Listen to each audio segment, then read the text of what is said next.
I have come here to chew bubblegum and kick ass. And I'm all out of bubblegum.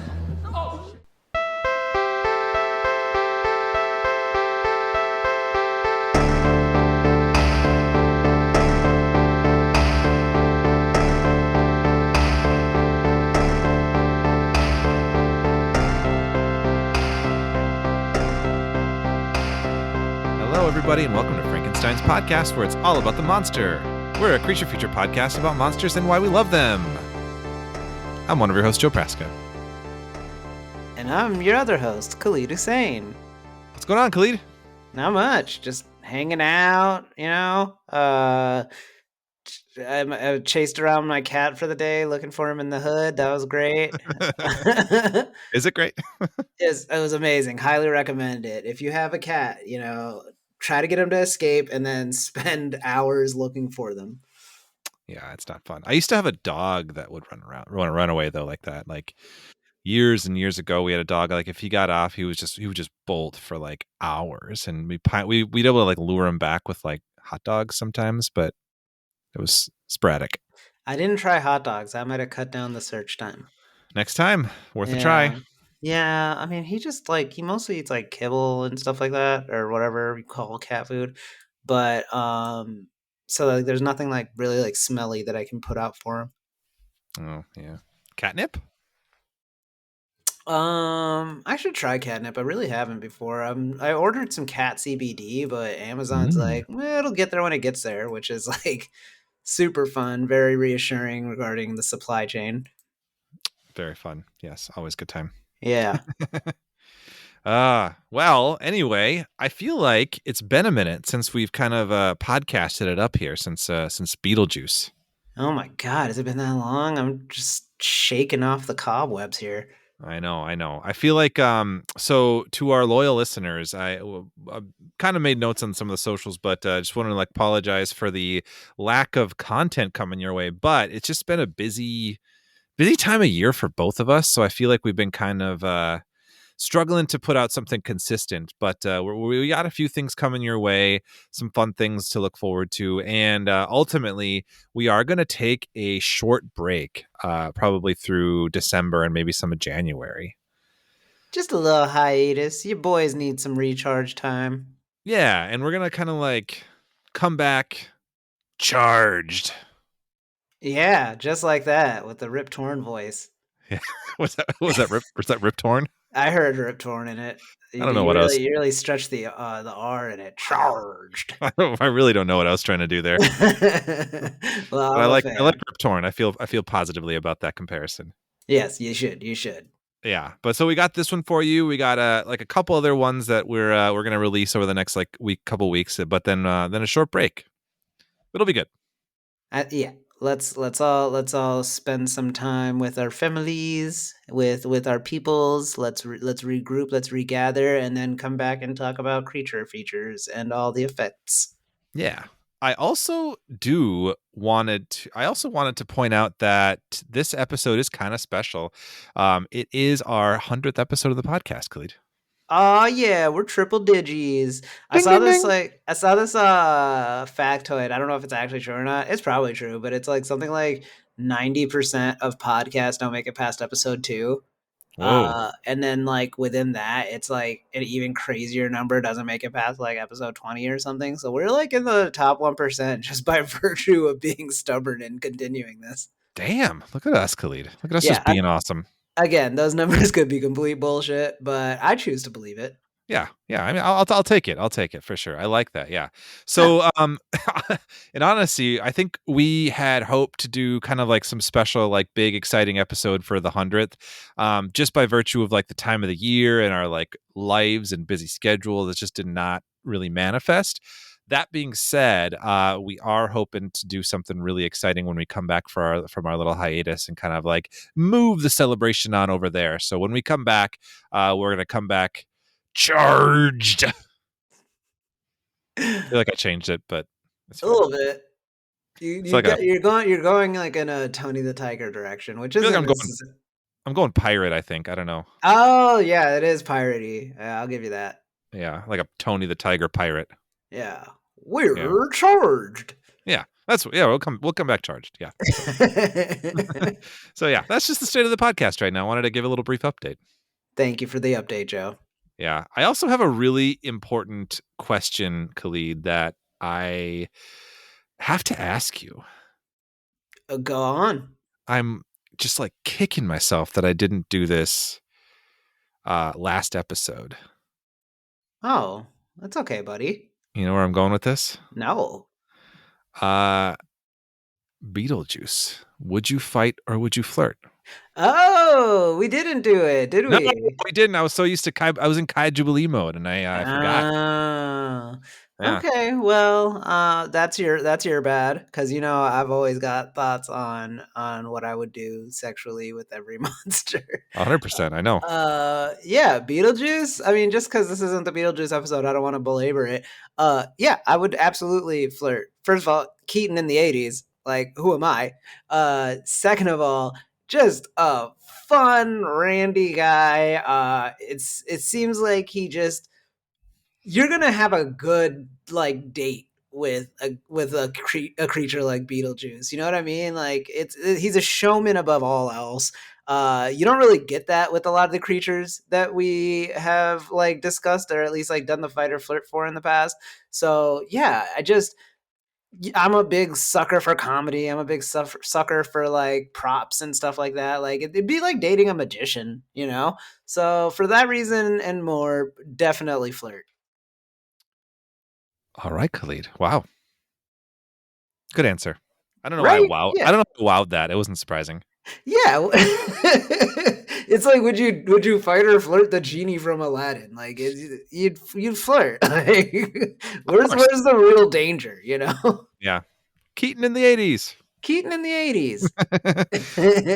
Yeah. So anyway, for those of you that might be just joining us, is this your first episode of the podcast? If you're one of those like people who only want to listen to like the 10% of podcasts that get to 100 episodes, welcome for one thing. And second, go back and listen to our Beetlejuice episode if you want to follow up on that conversation. So Yeah, it's that's how we do it. We do a lot of universe building. So it's like you got to listen to this podcast to appreciate that podcast. really, I mean, there's canon, there's like stuff. Oh yeah. Oh yeah. Yeah. Easter Yeah. eggs abound. Thank you, Khalid, for saving me. I just didn't have words anymore. You said stuff. I mean, that's more than they deserve. Totally. I know I said that our 100th episode here isn't entirely special, but it is kind of a special one. I feel like we chose a movie that's poignant for the times, I might say. I mean, arguably, it's been poignant for All like, the times. going on Right? like 40 years. Right? Just Yeah. it's just all the time. It's just apt. It just works whenever you want to throw it on. Khalid, will you enlighten us what we're talking about? Thanks for asking, Joe. Today we are talking about the 1988 sci-fi horror film by John Carpenter, They Live. And I've got a synopsis from our homeboy Google. It goes a little something like this. Nada, a wanderer without meaning in his life, discovers a pair of sunglasses capable of showing the world the way it truly is. As he walks the streets of Los Angeles, Nada notices that both the media and the government are comprised of subliminal messages meant to keep the population subdued, and that most of the social elite are skull-faced aliens bent on world domination. With this shocking discovery, Nada fights to free humanity from the mind-controlling aliens. What a monster! They're creatures of the abstract that live off potential energy. It's alive! Nice, Google. Damn. Yeah, really good one. I vet it this time. Sometimes I like to go in blind. It's like we're both being surprised by the synopsis, but Yeah. I also might just not like prep work. That might be what I'm admitting to. Yeah, you're famously anti-prep work. Yeah, I hate prep. Yeah. So So, a little quick background on this movie before we dig into like some thoughts and stuff. So, I don't know if you knew this, but the idea for this came from a short story that was called 8 o'clock in the Morning by Ray Nelson. It was originally published in the Magazine of Fantasy and Science Fiction in 1963. Yeah, it's like a comic or a graphic novel, right? It was later became a comic. So, it was just a short story, and it was a Oh. comic in the 80s. So, the same author took it and made it into a comic. Yeah.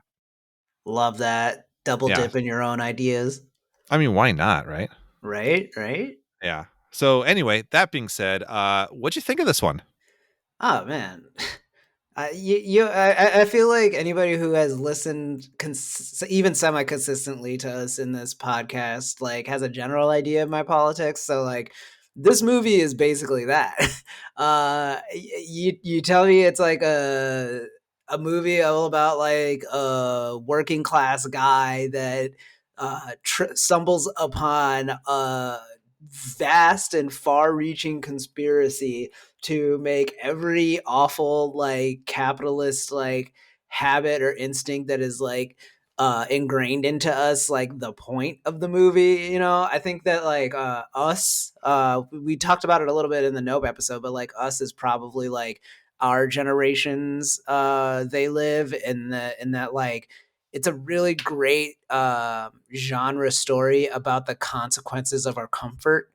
And yeah, They Live is it's a story, and it's a visual polemic, to steal Carpenter's word for it, that endures. You know what I mean? Like it's a sad irony that like capitalism is really like good at not being self-aware. So like a lot of like the stuff that is like iconic imagery in They Live has become like capitalist like bullshit in a lot of ways. Like there's like a lot like a store that sells like shirts that say obey and stuff like that, and it's just like that feels a little like beyond unsubtle. You know what I mean? Like just kind of warming over even more things that are ostensibly about attacking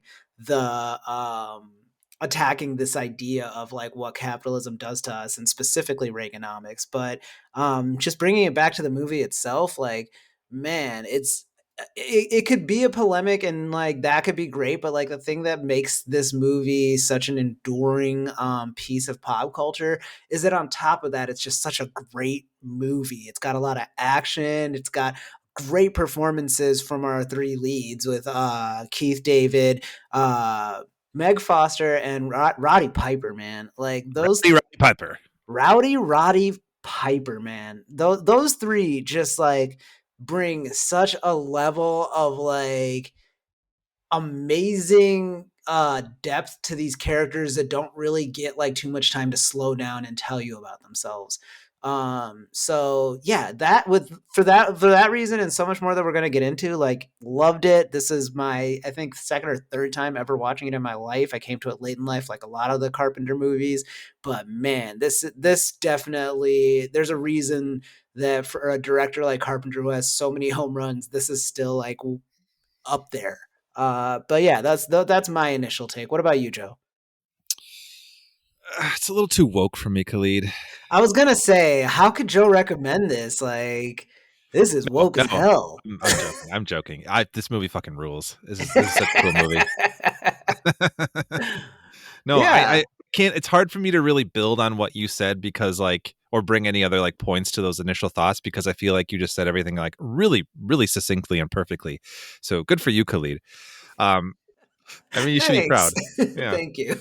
But like, no, I agree. I agree with everything you said. It's this movie rules. Like Carpenter is awesome. We've talked about it at length on the podcast, like how much we love like his contributions to like cinema, to pop culture, and all these different like avenues of like horror as well. Like the genre bending that he's able to do is really exciting with this project. Like this is like, it's like horror, it's sci-fi. There's like one-liner, like action movie, like 80s action movie vibes. Like it's a really fun combo of things. Like the satire, the political commentary, all of that is like biting and great. And it's like unsubtle, but in great ways too. Like it all just works so well together. And I think like this might have been my first time really sitting down and watching it all the way through.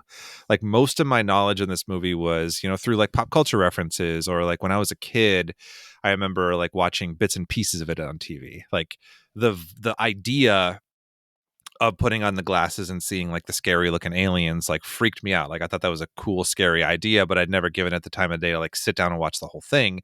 So like now with this, with where I'm at now in life, like I'm it's kind of nice. Like I can't coming into this like for this fresh view. Like I'm like appreciating it way more than what I thought of as a kid. Like so.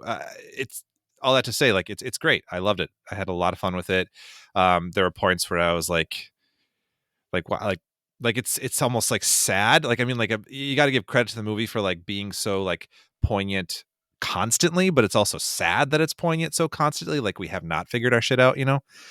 Um, like there was a line. Do you remember when like they break into like the big dinner the aliens are having with their like human co-conspirators, and they just said something about like we'll have this done by 2025, and I'm like, ugh, is this even Honestly, fake? yeah, like Right? the only way it could have been like better is if it was like, and my son Donald Trump is being groomed. Like Yeah. it's sometimes a movie can be like too prescient where it's I just like know. it's uncomfortable. But I know. It's like, also I don't know that like it's not like Carpenter is some like futurist or anything no. like that. It's literally he just looked at what the fuck is happening and like drew a very logical line if this continues in the way that it's going. Yeah. Yeah, and no, I know. Like, and I think like it's depressing to think about those kinds of things, but like the movie like helps you a little bit with like the action and the humor of it too. Like it it's it's just like all around like a package that's a really like fun thing to take in, but you're also like, whoa, this is like heavy and great, So like I don't know, it's great. And I love like I mentioned this too when we were talking about it. Like Carpenter has a very clear distaste for authority, and it's like it's seen in a lot of his movies and how he like hates the studio system and hates working with studio execs, and like the final sequence of like Roddy Piper like giving the finger to like the aliens just feels like how Carpenter feels about like authority in general, and it's great. I will say, yes, for a piece of entertainment value, I love it. But I think that I think that the movie's politics, even though they're in like the its heart is in the right place, I think that it's still very limited by like an American capitalist or a colonialist like mindset Mm-hmm. where it really does just kind of boil down to, and a part of it is that it has like a sci-fi horror action kind of thing. So like you need action, you need a lot of like bloodshed and stuff like that, but like the real story should be like Roddy Piper like puts on the glasses and just sees that like everybody is being like selfish for the benefits of like a small few, and maybe like mutual aid and community is like the way to go. But like because it's a movie, it's you have to go on a killing spree. Yeah, we have to kill them all with And guns, yeah, exactly. And it's like like the big guns. yeah, and it's I don't know. It's just it's I think it's just limited by, especially like I saw the bonus features because my roommate had the Blu-ray for this. So in the bonus features, he Carpenter specifically cites like Reaganomics and like Republicans as being the ghouls, and I think that that misses the mark in that like now we understand it even more clearly. Like it's not, and he kind of touches on it. It's not just like a Republicans and Democrats thing. They're both ghouls in that one shot when he's like watching the debate. Hmm. Yeah, But I feel like you got to interrogate that even further and like show how like the people that even the people that say they're helping us like should be like ghouls.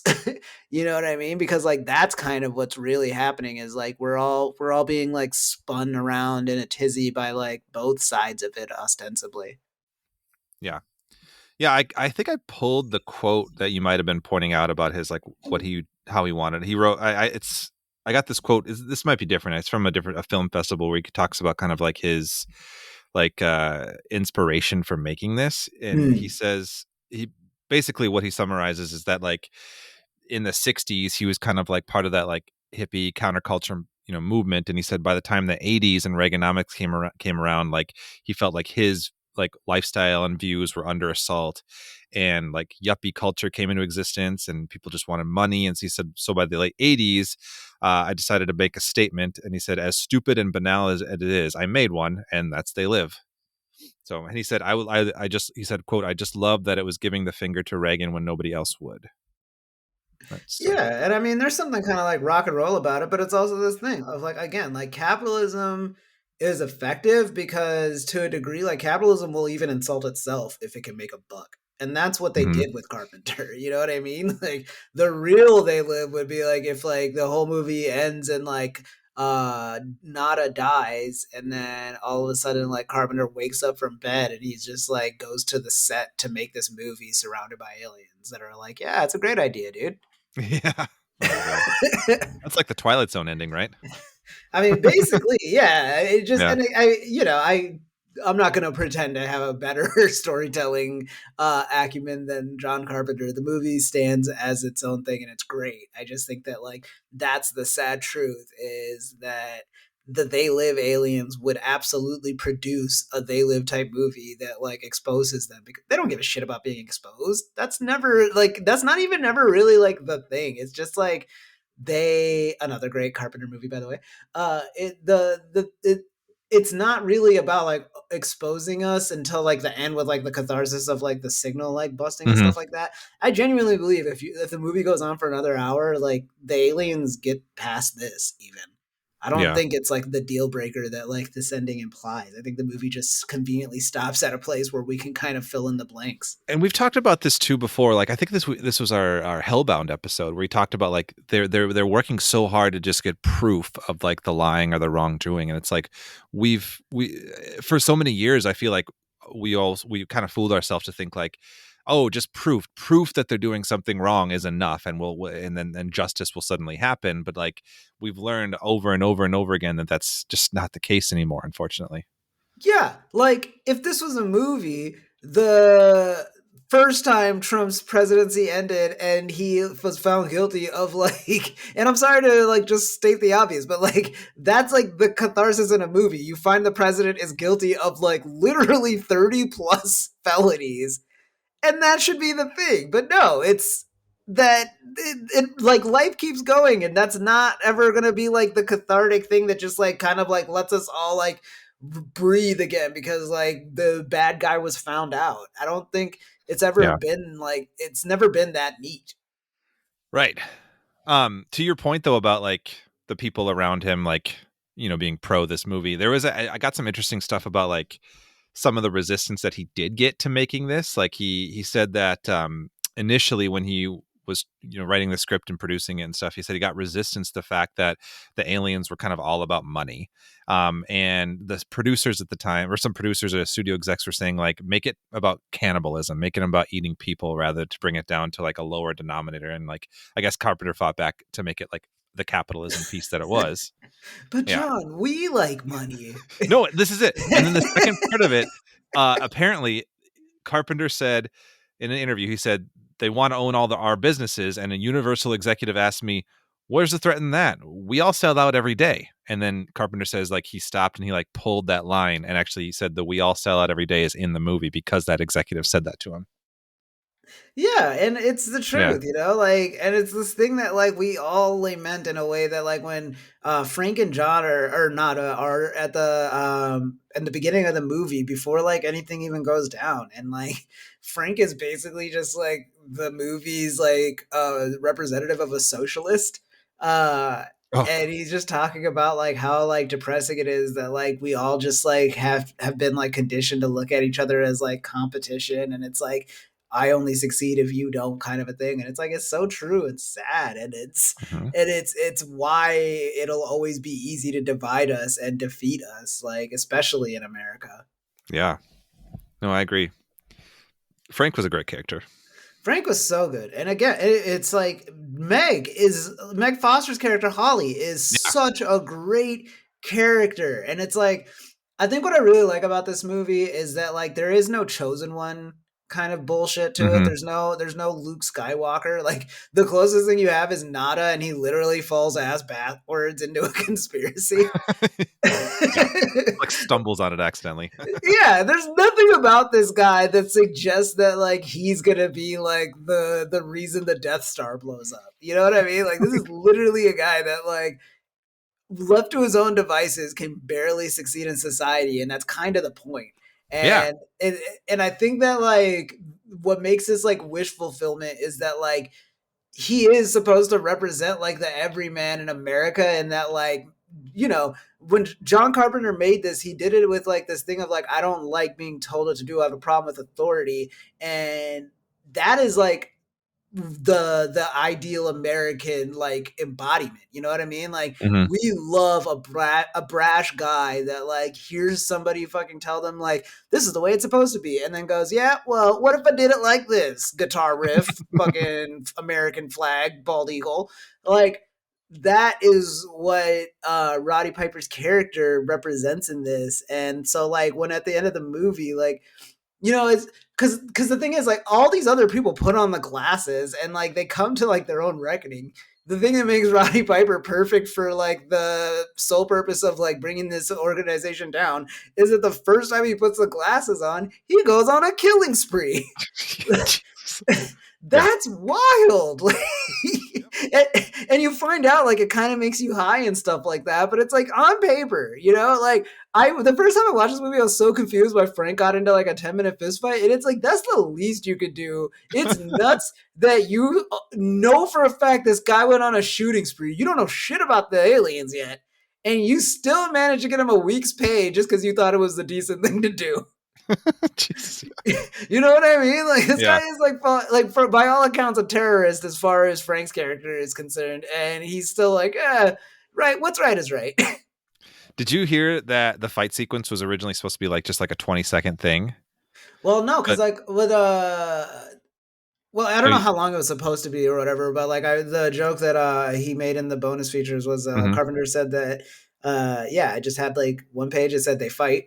And then I turned the page and I put they fight. And it just they did that for a few pages.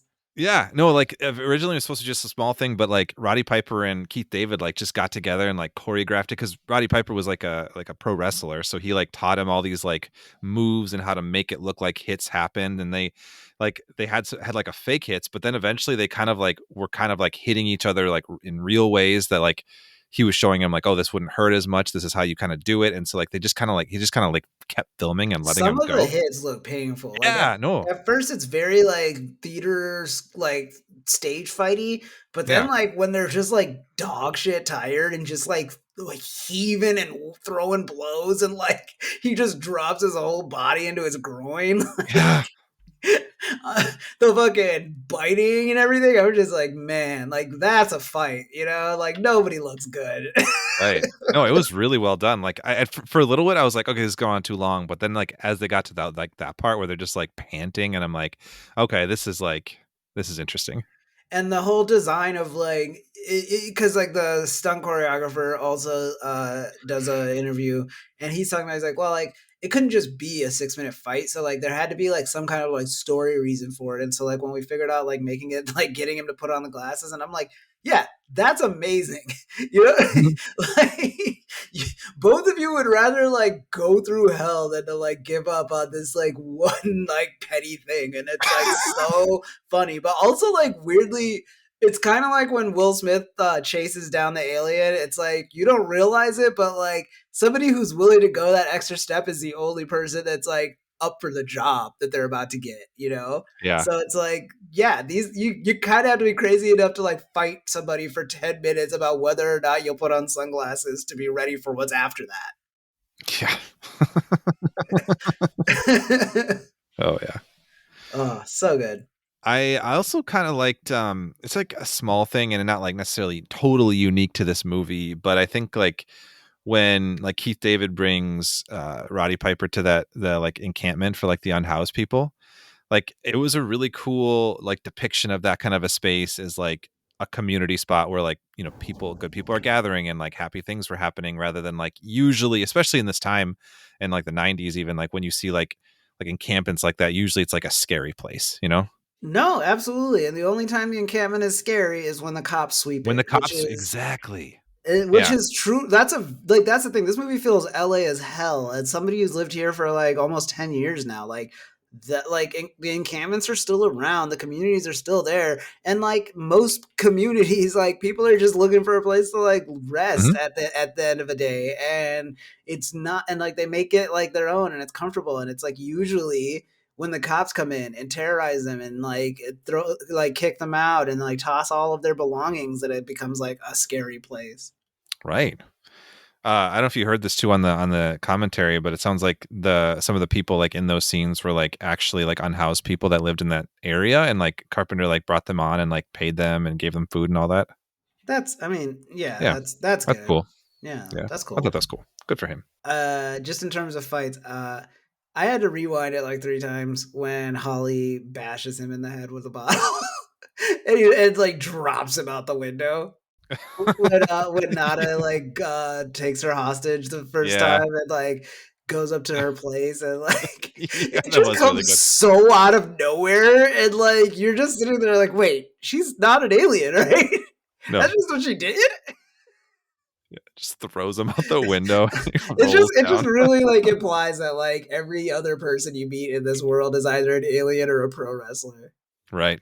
A heightened reality in some sense, I guess. Exactly. Yeah. This is a violent world. Yeah, that was a great sequence. Hell yeah. So Oh, cool though. I did love that. Yeah.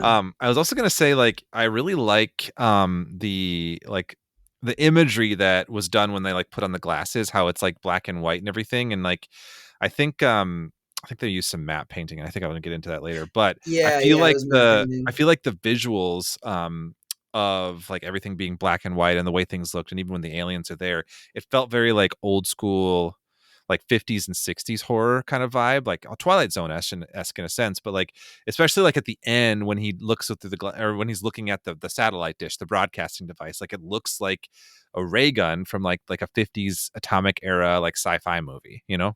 Like I Yeah. like that like juxtaposition with like this kind of like more like gritty urban like 80s thriller with that kind of like old school like aesthetic too. It's like it's just cool, like it's a cool visual flair that I feel like he brought to it. It definitely gives like some Trek vibes at times, but Oh like yeah. definitely by way of Carpenter where it's still like kick ass first. All out of bubblegum. Oh my god, yeah. That was Roddy's line. That was cool to find out. It was like a journal of his for like Yeah, he just wrestling like bits or scribbled a whatever. bunch of like catchphrase he's done in pro wrestling and gave them to Carpenter, and he was like, "Oh, that's a great line. I'm gonna put that in there." I know, And yeah. again, like that is like that just speaks to like the kind of character they're crafting. Like he's not really a hero so much as like a useful psychopath. You know, Yes. like there's a useful idiot that's like a trope. This is a useful psychopath. Yep. Like this is a guy who just like he never really had much like of a this is what most people think a moderate voter is. You know what I mean? It's like a guy who just like has like no real feelings one way or another. He's just trying to get by, and then like one day you tell him aliens exist and they make everything suck, and he's like, "Well, I'll kill everybody. I'm just gonna kill him. I'll shoot them all." Why hasn't anyone tried that? Cause yeah, like that's such a funny thing to me that like the movie doesn't even pretend that like he is like the Neo of this shit. Like he really there's a resistance. They have more guns than he does. He's just the first guy to be like, look, like they're kind of counting on diplomacy and like strategy and stuff like that. What they're not counting on is my psychotic ass. So strap me up and point me to their home world. Like I'm glad you brought up the Neo. Like it is they're like Matrix is like a heavy comparison to this. yeah, but again, like you can't anticipate a character like Piper No, or it's you know what I different, yeah. mean? Like not as the X factor that guy was talking about. He's like, we need something beyond this. Like this isn't working. And it's like, yeah, I wouldn't know. Like no one in a million years is gonna suggest like, oh yeah, what if we just find a drifter that'll like just like his ego death is a killing spree. Like that's not just like in the cards. That's not something you can plan for. Yeah. Matrix did double down on the chosen one element, like you were saying. Like this is different. Yeah, and I think that's again like that's kind of it's cool, and I think it works really well when done well, like in the Matrix. But it also kind of speaks to like this like chosen one narrative of like it kind of alleviates everybody else of like responsibility. Totally, yeah. Yeah. Totally. Yeah. I did see that like this movie was like for a while like co-opted, like similar to the Matrix, like the whole red pill concept, right? Like was kind of co-opted by like neo-Nazis for a while to try to say like the aliens were like an allegory for like the way like Jewish people control the world or something. So it got a little weird, I think, and then I know Carpenter had to like come out and dismiss it at one point, but I I mean, guess like if anything there's can one kind of thing see their Nazis own. are gonna do is miss the point. No, I was gonna say like it's like the example of like how like a lot of people who view themselves as like an underdog can kind of like paste their story to something, you know? Yeah, for good or bad, like that's what like a solid, well-written story does. Is like it Right. makes you empathize with the characters. It just if your empathy comes from a place of hatred, then you're gonna misinterpret it. Totally, totally, yeah. The last thing I wanted to talk about though, like when I had watched bits of this when I was younger, like most of my like memories were just like kind of like the daytime shots and stuff, but like I'd forgotten like the world building we get with some of the aliens, like when they go to like the subterranean facility and how we just like introduce this like intergalactic like airport. Yeah, it gets really Like, expository yeah, and that was a little kind of goofy. yeah, it's really goofy. Like it's just like these two guys that are not in military fatigues or tuxedos, which seem to be the only things you're allowed Yeah, to wear. the options. They don't raise any red flags, just Yeah, walking around fully armed until they like use the guns, which is just right. like convenient. But again, like by that point, you're kind of understanding. Like it's funny that I brought up Us because I think a lot of that goes on in the third act of Us as well. It's like once you actually get underground and like they try to like show you anything, like you just start going, all right, well, the mechanics are really showing now. I'm really starting to see the gears in a way that takes from it. Yeah, well, yes, I think that's true, but I think like at a point in a movie like this, like that's okay. Like I don't mind that. Like, and I'm like, okay, like you have to like start to explain things, and I'm like, yeah, get weird with it. That's fine with me, you know? Yeah, and I mean, it's. I think yeah, the bigger you go with something like this, like I think the further into the conspiracy you get, the harder it is for me to believe that Roddy Piper's character doesn't just get killed. I mean, he does, but spoiler. Well, yeah, but like he gets killed conveniently, like at when like it's like the hardest mode, and it's. I also don't buy into like the. I already kind of touched on it, but like there's no like one satellite you're gonna blow up and suddenly like everything is fixed or it's Oh, like yeah, you've saved everybody. But even going beyond that, I just think that like a character like Roddy Piper in a more realistic or grounded story would have probably died in that like raid, yeah, totally. like just messing a bunch of people up, and then the story like transitions to Frank or something. Yeah, that'd Yeah, be kind of interesting, actually. yeah, but like I get it. Like he was trying to tell like one story that like kind of has like a very definitive ending. Totally, yeah, Yeah. yeah. Did you catch the line at the end when they're like showing all the TV clips and this like the like movie reviewers criticizing John Carpenter? Wait, is it the Ebert and Roper Yeah, yeah, characters? yeah, yeah. It was like filmmakers like George Romero and John Carpenter have to show restraint. I didn't catch what they were talking about, but I did go like we need to have a running tab of like how many movies really tried to get in a jab at those guys. Yeah, that was pretty fun. Yeah, or it was a Siskel and Ebert. I said Ebert and Roper, showing my It age. became Ebert and Roper. Yeah, Yeah, yeah, when we were coming up. yeah. Right. Yeah, I feel like the Siskel Ebert era was probably the best though. I'm sure it was. It was like the most iconic, wasn't it? Yeah, it's probably like 95 Bulls territory, just like real goaded. Okay. uh, Should we monster? let's monster. So Khalid, guess what? What? Come here to talk monsters and chew bubblegum. Actually, Do you have a lot of bubblegum left? I actually have some bubblegum, so I'm gonna do both. But Okay, cool. Yeah. yeah, that was a bit, by the way, Khalid. I don't actually have bubblegum. Oh, okay. Well, sorry for you, I guess. Because You could say all out of bubblegum. Ooh. could say it. I will, I guess. You're out of bubblegum. So talk monsters. drug you along on that one there. You did. You really dragged. So I did find a pretty cool like wiki page that talks about these guys. Like everything has a wiki page these days, but they call them the skull-faced alien masters. I don't even know if that's what Carpenter said, but that's what the wiki calls them. He calls them ghouls. Yeah, he calls them ghouls. Okay, that makes sense. I like ghouls better. Yeah. But so like most people listening to this probably have seen the movie, but like they are kind of these bluish, like skeletal looking creatures. They have hair that I think are meant to be wigs, but they have like the big mirrored eyes, like deep within dark sockets, hole where their noses should be. But like I said, very skeletal, no lips, distorted teeth. Interesting. It's an interesting look, I think. The alien faces are made of like detailed makeup and prosthetics applied to the actors.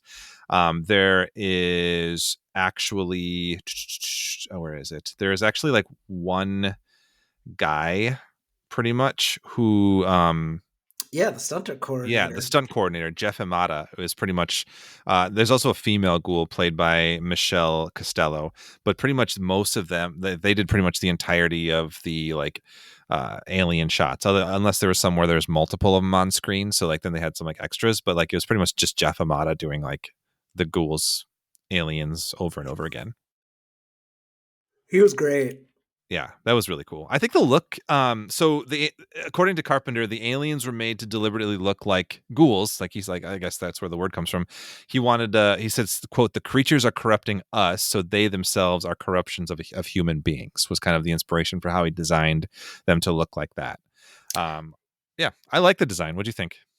It's great. I mean, it's very like Halloween store, with like the fake teeth and then the like bug out eyes and a wig and everything like that. Like I think there's something very kind of DIY about the look of it that lends it a charm. And yeah, I think there's a world where like he could have gone like more grotesque, I guess, with the creatures, but that would have like been missing the point of what he was trying to do with this. Yeah, and like they're supposed to, I mean, arguably if you're going to dig into like, I don't know, realism of like an alien story, like they're supposed to be like aliens, so they shouldn't be like too like disgusting, but like, yeah, do they exist as a race unto themselves? And I do love that like the idea is basically just like, oh yeah, like there's no like greater like evil plan or anything. Like they're not doing all of this to like get a crystal back to like Xenu or whatever the fuck. It's literally just, oh no, these are capitalist aliens and they just like make us all their capitalist slaves as they do this to like, planet after planet. And I'm like, that's real. That's the truth. It's I think the best metaphor for capitalism I ever fucking saw, which I like to this day has stuck with me. Did you ever see that movie? I think it's called Daybreak with Ethan Hawke. I don't think I have seen it. It's like vampires? The one where like it's like the whole world got turned into vampires, and now humans are like basically like just like the minority and like a resistance group or whatever. Yeah. And so the big thing is that like the vampires are running out of food, and so the humans figure out a way to like cure vampires, and it's like really immediate. So there's this scene at the end where all these vampires that have been starving and they work for like the security company, stuff like that, he like infects a person, and then basically what happens is once you've infected yourself, if a vampire who was turned into a human gets bit by another vampire, they become human. So what happens is it's just this room full of people who are starving vampires, and they see somebody like eating a person until they're gone, and then realize that like they're turning human, and then the other vampires come in and eat them, even though they know exactly what's about to happen to them. They can't help it. And it's like, that's capitalism. Like, it's just a room full of people like seeing somebody get cannibalized, and then they cannibalize somebody, and they fully understand that they will be cannibalized, but they can't stop. Damn, Daybreak. Yeah. Good show. It's fucking, it's not a good movie. Willem Dafoe does his best, but it is not a good movie. Oh man, Ethan Hawke and Willem Dafoe, you're like selling me on it. You might like it, actually. It's right up your alley. But that scene has always stuck with me of like, if I had to explain capitalism to somebody who would only use one scene, that would probably be it. Yeah. Oh, capitalism. Yeah. Yeah. Sorry to distract from the movie we're actually talking about. No, that was interesting. I only have like one more. Yeah, I only have one more small piece about like the VFX parts of it, which I mentioned earlier is the matte paintings, the work. And so the matte paintings were done by Jim Danforth. Did they talk about that in the bonus features too? I think they just like touched on it being like matte paintings. Yeah, he's a pretty well-known stop motion animator. Worked with Ray Harryhausen a little bit on other projects, but done like lots of matte painting. And I feel like I love matte painting. Like Star Trek always utilized those in all the old Star Trek shows, and I just like every time I see it, I'm like matte painting, and I always point it out. I'm probably annoying to watch shows with, but it's it's super cool. I love it. I miss them. I wish they were back, but it was great to see here. Yeah, I think that I mean, everything about like the way the glasses work, you already kind of touched on it, like the stark black and white, and then the matte Yeah. paintings, and we never really talk about it, but just like the idea of like weaponizing advertising is like so. It was probably at the time just like really blowing a lot of people's minds, but it's like so Oh yeah. true. Like that's whether or not there's like a secret message under advertising, like there's a reason it's fucking everywhere. There's a reason that like television for so long has been like powered by advertising. You know what I mean? Hmm. Like they're just trying to sell you shit, and after a certain point, like they're conflating like a product with like a sense of identity to the detriment of the consumer.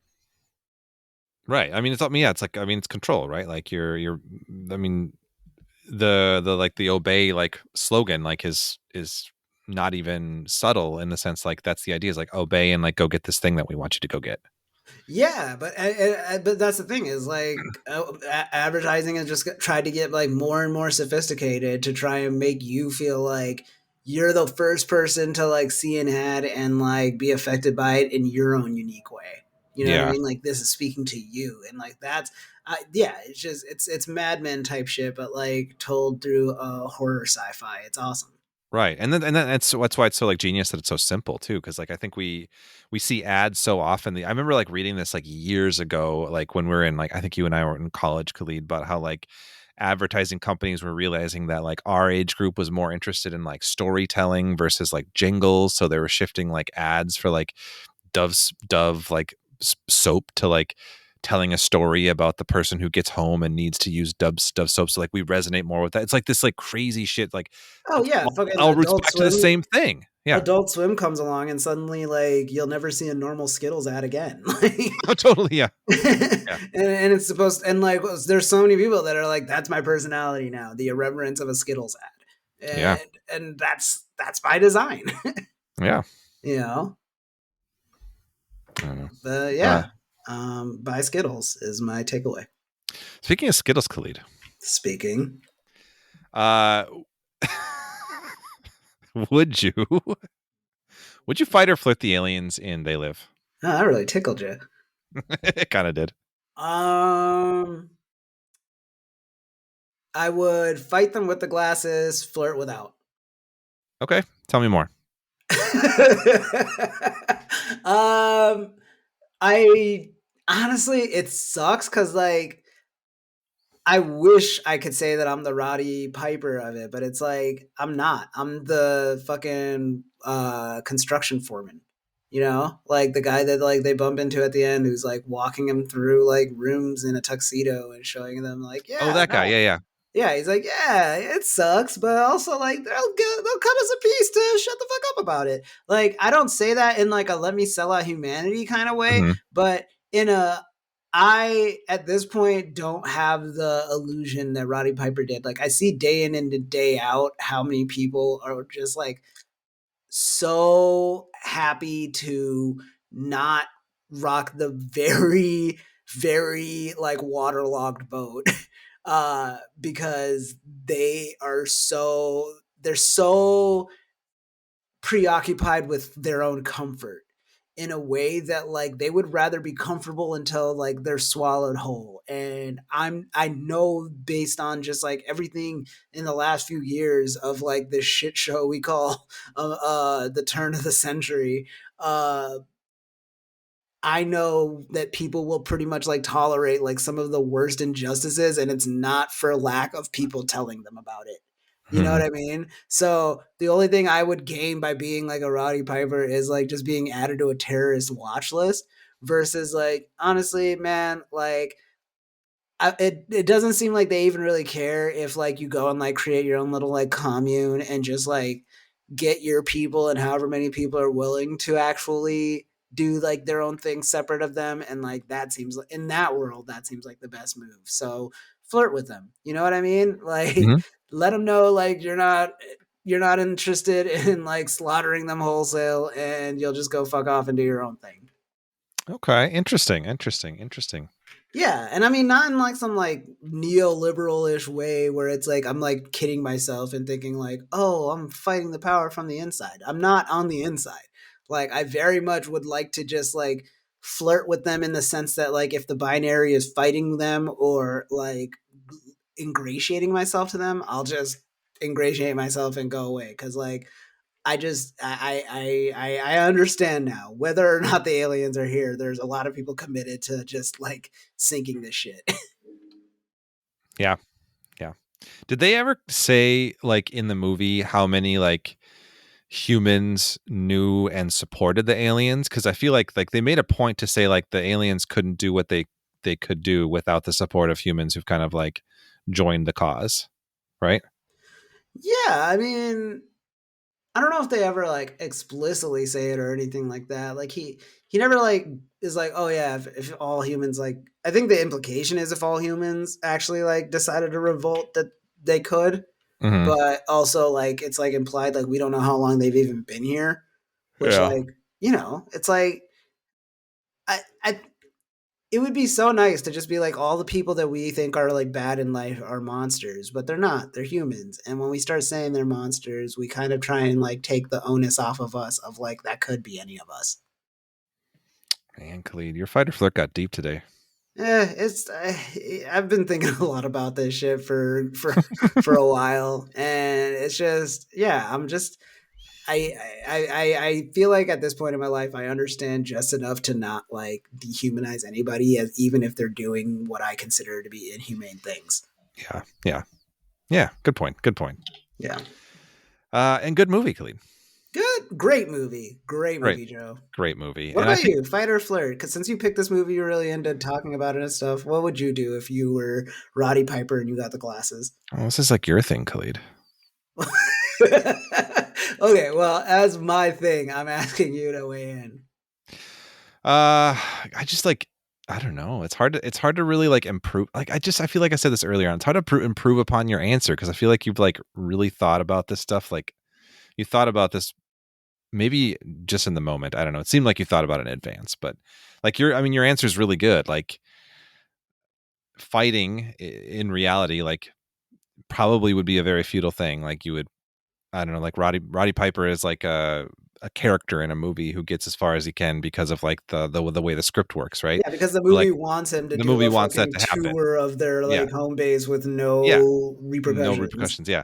Like in reality, like if you're doing that, like that brazenly, like that kind of a fight, like you are not going to make it very far. I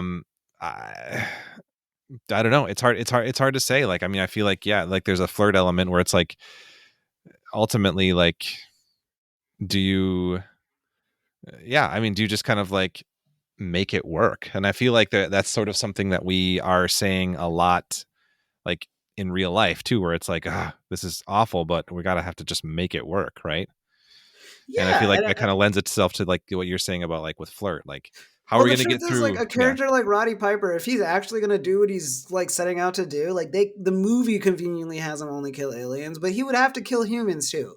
You know what Yeah. I mean? And like that's just something that like I used to think it was like that much of a binary. It's like either I have to completely love this like very abusive system that we have all inherited and are like forced to go through, Mm-hmm. or I have to like pick up arms and like it has to be like fucking a full on civil war or something. And it's like no, I have been in situations where I really disliked where I am or the people I'm around, and Mm-hmm. like I've never suddenly gone, well, maybe violence is the answer. And I don't think that that's how I would be in this situation either. Like if you're not a fighter on your day to day, you're not going to suddenly want to take up arms like that. It's you're going to want to find like the solution that is most honest to you. And so Yeah. like I love it for the entertainment value, but the truth is like no, I'm going to a farm somewhere and I'm going to try and like get enough like-minded people.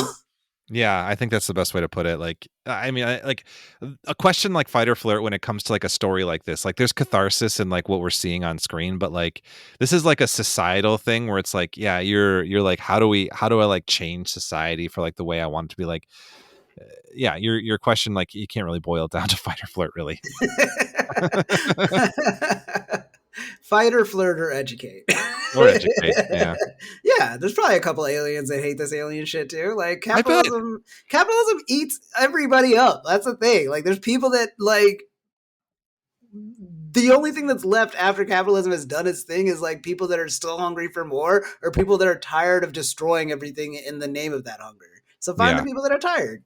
Yeah, and that, like you said, the alien. I always feel like that's an interesting idea that I think like a lot of sci-fi doesn't always go in. Like whenever we get like an alien race, like they're always very like monolithic in like what their beliefs are. Like, and I know like I love Star Trek, but they do that a lot with like Klingons are just honor society, and like they're always like one trait that defines that. I mean, they eventually like dig deeper, of course, but like I always feel like that too. Like you're right. There's probably some aliens, and maybe they didn't come to Earth. Maybe they're back on their home planet who are like anti the capitalism that they're doing on the different planets, or like in the predator world, like there's probably a predators who like, I think you brought this up, predators who don't like hunting or something, like I kind of want to see those guys. Exactly. It's like we made all this technology to like make contact with other planets just to like chase them through the woods. Like what the hell? To like not use technology. Yeah, I don't know. But yeah, so that's my fight or flirt. I like it. That was good. Good answer. Good answer. Thank you. Shall we move on to our final segment of the show? Let's do it. Our final segment is our What the Fandom segment, in which we share a couple things that we are currently into at the moment that may or may not have anything to do with monsters or the movie in question. So, with that being said, Khalid, what the fandom with you? Man, I think I said it on our last episode with the Absol recommendation. But like I've been just hyping up West Coast hip hop artists, TDE specifically, and this is gonna be no different. Kendrick Lamar surprised everyone with an album this weekend, and my God, GNX is so great. I've listened to it front to back, like a few times now, and it's just such an amazing distillation of how far Kendrick Lamar has come as an artist, what his like aim has been this year with regards to like the rap beef and all the music he put out at the beginning of the year. He really tried to make it about more than just going, doesn't Drake suck, and made it more about like, this is what I love about hip hop, and this is what I feel like we as a community have like kind of gotten away from. And he brings it back in like such an earnest way, like platforming local Los Angeles artists that like most people probably have never heard of before. He really incorporates the Latinx community this time in a way that you don't necessarily get to see in hip hop. Oftentimes it is kind of just like along racial lines, and this kind of integration is important for the genre. It speaks to the roots of it, like hip hop really is like American as much as it is Black, and so it's cool to see that progression in something like GNX, this latest project. So yeah, it doesn't need my praises. It doesn't need my promotion. I'm sure he'll win all the Grammys for it, as he should. But if you're just a passerby to hip hop, or you haven't had a chance to listen to it yet, take this as your sign to go ahead and check it out. It is amazing. Squabble Up and TV Off are really rousing if you're just looking for a shot in the arm. But yeah, GNX, Kendrick Lamar, available where all music is streamed. Nice. Joe. Yeah, thank you. Joe, what the fandom with you? Thanks for asking, Khalid. I'm gonna go book this time. I recently started a new like sci-fi novel called Blind Sight by Peter Watts. Have you heard of it? No. It's it's not too long ago that it was written. That's when was it written? But it's like it's a very hard sci-fi novel where there's like, I feel like the first like 150 pages I had to be like, am I stupid? Like I don't know what's happening. Like, but it's like some really like heavy sciencey stuff at first, but like once I got into it, like I'm pretty hooked at this point. I'm like a little over halfway through, but essentially what the story is, it follows like this main character who's like he's the primary character, tells it in the first person, but his job on this spaceship is to be like a neutral observer, and he has part of his brain is like wired in a way that he doesn't feel emotions the way that other people do, so he reports things back to people to say how the mission's going, and everyone else on this mission are like post-human people, so like they have like basically things that have changed who they are fundamentally through technology. and one of the characters is like a vampire that was like, there's like a vampire race that was like resurrected years ago, that we had discovered, and like they're smarter than humans, but they don't form a community, so they like went extinct. And so that's like all this background. But essentially what this mission is doing is like trying to make first contact with an alien species or race that sent something to Earth, and we don't understand why or what it means. But like it starts to really go into this like horror territory that's really fascinating, where like they find this like city-sized space station or ship or something that resembles like a crown of thorns with like spines that's growing, and it's possibly that even going inside of it that's alive. And then there's like other like intelligences involved, and there's like lots of really philosophical questions about like, is intelligence equal to consciousness, and like what does that mean, and like the intelligence without like elements of consciousness, like, or compassion, like what does that look like.